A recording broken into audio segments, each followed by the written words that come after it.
of yesteryear. We're on the Hebrew date, the 26th of Tevet. It marks the Hilula of a great Syrian-born rabbi. His name was Rabbi Shalom Yitzchak Mizrachi Z'tl, one of the great rabbis of his day, especially born in Chalab, respectively, in Aram Tzova in Syria. He was born in English year 1920, to be precise, on the 23rd of December, happened to be Yud Bet Tevet, in Hebrew year Hey Taf Reish Pei Aleph. He would pass away on the 29th of December in English year 1994, approximately 30 years ago here from the time of recording. He was 74 years of age at the time passing away. He became a great judge, a Diyan in Israel. He will be appointed a judge in the famous Din of the great rabbis in Jerusalem, respectively, and be the author of the Torah colossal work called the Ashut, Eshelot and Shuvot, question answers, book of the Divrei Shalom. Let's explore a few of the highlights of the great rabbi's life. Now, he was born in Chalab, in Aram Tzova, in Aleppo, in Syria, respectively. He came from great rabbinic heritage. His father's name was Rabbi Moshe Ezra Mizrachi. He himself happened to be one of the famous poseks and the head of Jewish courts in Aram Tzova, respectively, and the author of the Divrei Moshe Torah, amazing work in of itself. Interesting enough, his mother's name was Rabbanit Rina. She was the daughter of the very famous Rabbi Shalom Hadaya, one of the great rabbis, and he himself happened to be the Rosh Yeshiva, or the famous Yeshivat HaMekubalim Bet El in Jerusalem.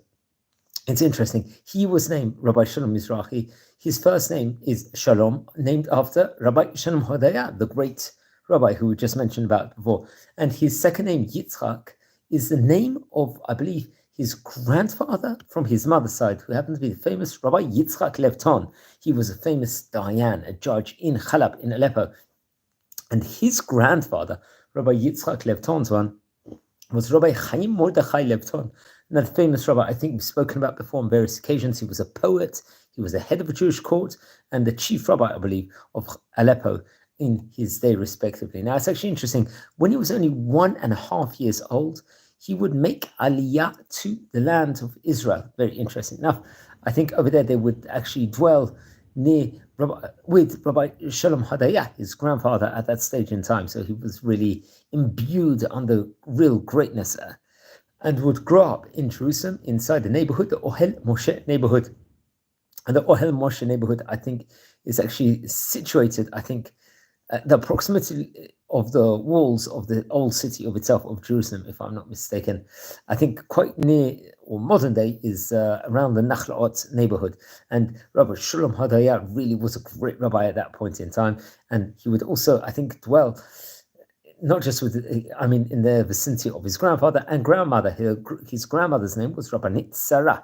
Very interesting enough. I think his also family member was Rabbanit Mazal Hodaya, which was very interesting enough.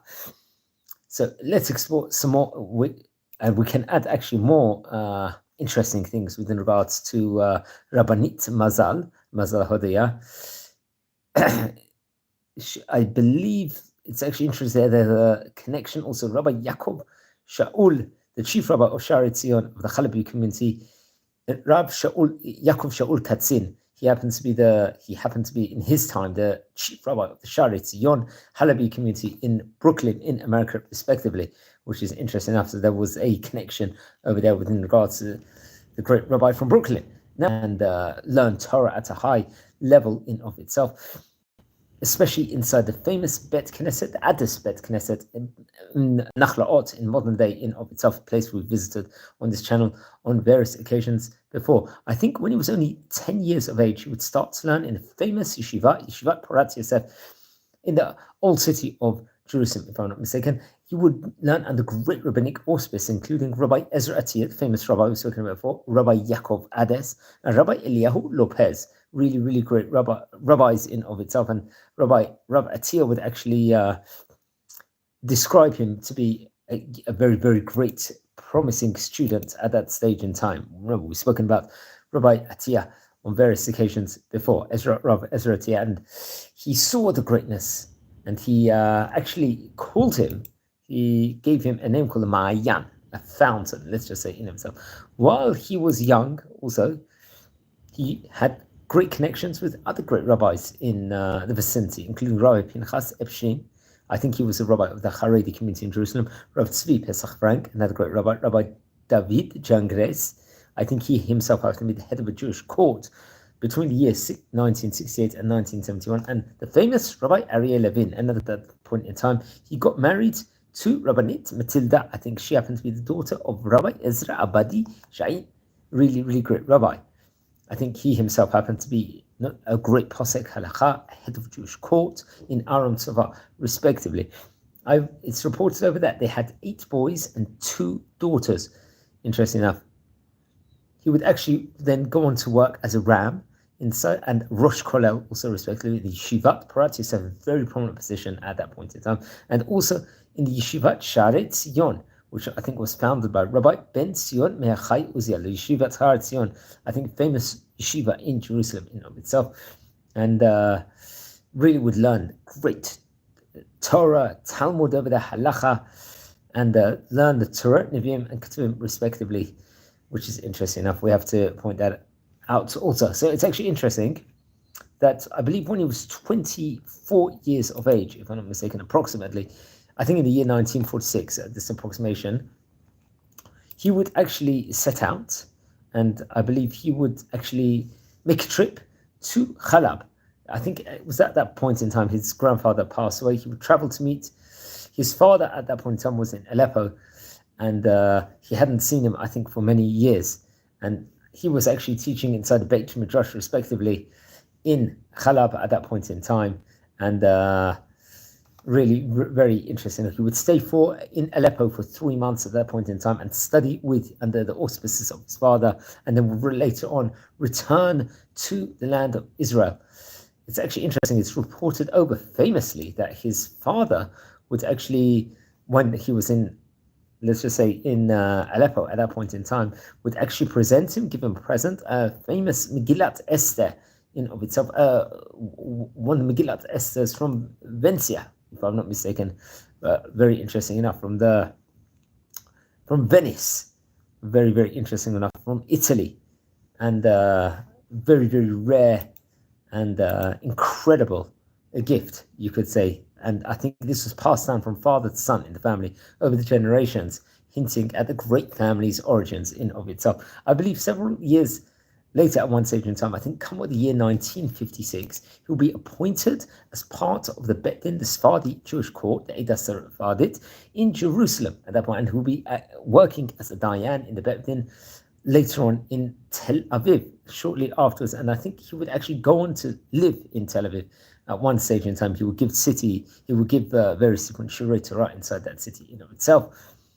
And I think it was quite near the Shuk Carmel, it's reported over, and in the Shchonat Hatikva reported over.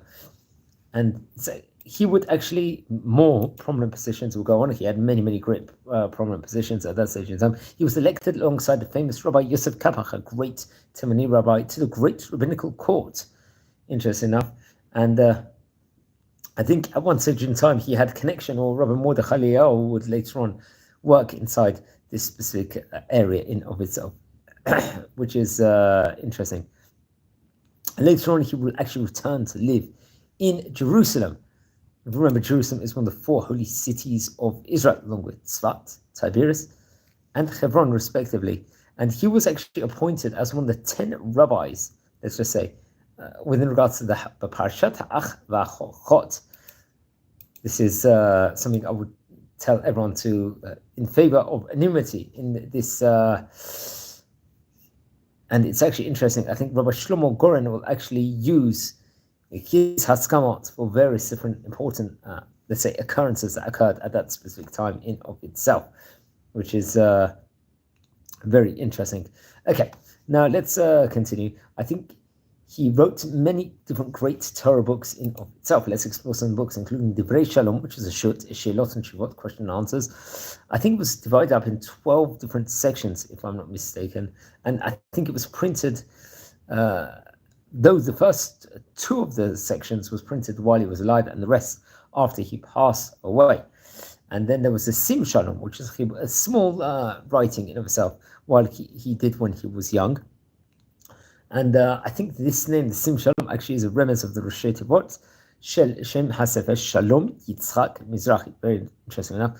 Then there was a Shimni Kachota, which was another small, let's say, printing in of itself while he was young over there, which was a remez to his Rosh Tevot Shemini Shalom Yitzchak Mizrachi once again. Now, among his children, I believe his older son, Rabbi Moshe Mizrachi, was appointed the deputy of the Rosh HaMoatzot Hadatit Tel Aviv, prominent position. Another one of his sons, Rabbi Mordechai Mizrachi, had a brilliant position as a Diane in the Jewish court of Tel Aviv, if I'm not mistaken. He has, and I think it's a Diane in Jerusalem, he became.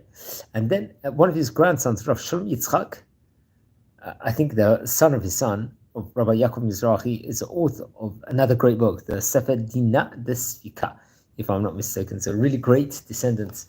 He left, he passed on Chaf Vav Tibet in English in 1994.